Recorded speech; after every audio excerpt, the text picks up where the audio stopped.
Akkor ebédelünk? Igen. Jól van. Igen. Nos, kissé különös dolgai vannak időnként. Mindenképpen kéne valami megoldás. Elvette a tűzőgépet az asztalomról.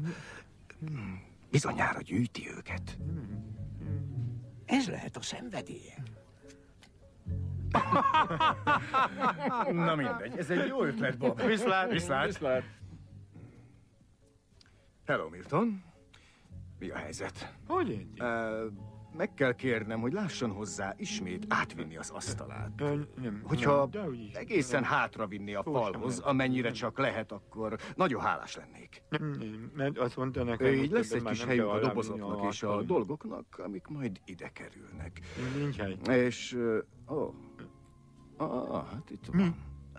Engedje meg, hogy ezt most elvegyem öntől. Remek.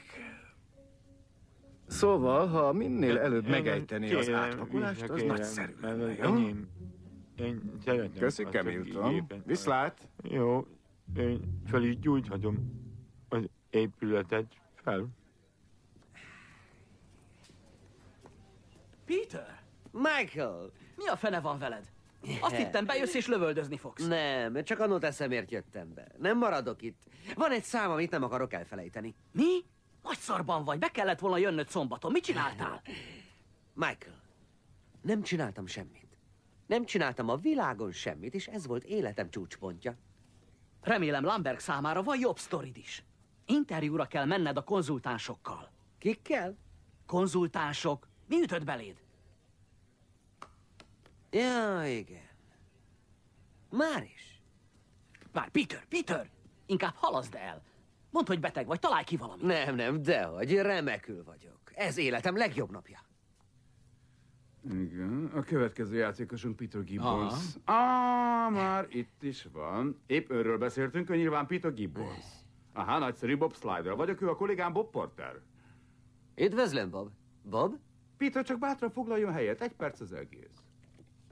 Tudja, azt próbáljuk feltérképezni, hogy hogyan töltik itt az emberek a munkanapjukat. Tehát megkérném, mondja el nekünk, hogyan telik egy napja önnek. Jó. Remek.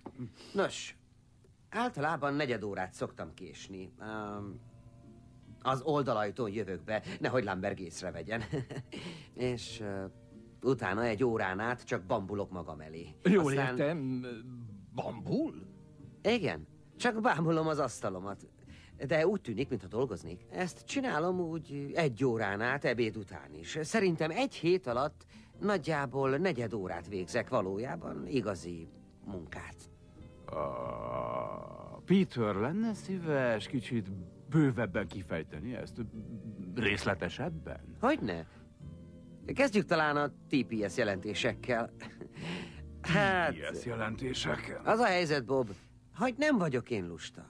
Csak már nem érdekel az egész. Nem értekli. Hiányzik a motiváció, értik? Ha hülyére dolgozom magam, és a cég egy csomót kasszál, én akkor se kapok egy vasat se. Hol itt a motiváció? Hát... És mondok még valamit, Bob.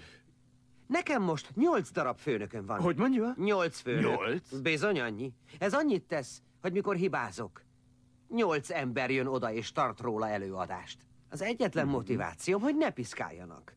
És hogy ne rúgjanak ki. De tudja, Bob, így az ember csak annyira hajt, hogy ne rúgják ki.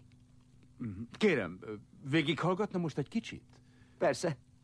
Ha, és most így játszunk el a gondolattal, mi lenne, és higgyel nekem, csupán feltételesen mondom, szóval mi lenne, ha felkínálnának önnek részvényvásárlási vagy részesedési lehetőséget, az jelentene valamit? Hát nem is tudom, biztos. Nézzék, mennem kell. Nagyon jó volt önökkel cseverészni. Magával is. Komolyan mondom, nagyon élveztük mi is. Sok sikert az elbocsátásokhoz. Remélem nagyon eredményes lesz. Remek. Na.